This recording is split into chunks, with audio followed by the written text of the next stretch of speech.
നീ എവിടെ പോ നീ? ഗുഡ് നൈറ്റ് ആണോ?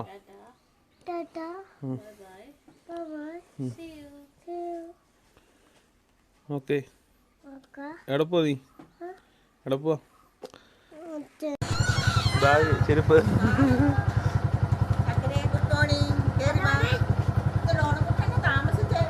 ഇത് ഇച്ചിരി താമസം ഇപ്പോഴാണ് റെഡിയായി വന്നത്. ഇടയ്ക്കിടയ്ക്ക്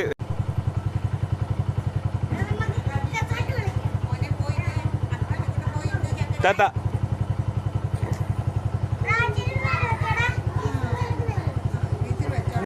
ടാറ്റ ടാറ്റ ടാറ്റ ടാറ്റ. ആ ഇച്ചിരി കരിപ്പാട്ടിരിക്കുക.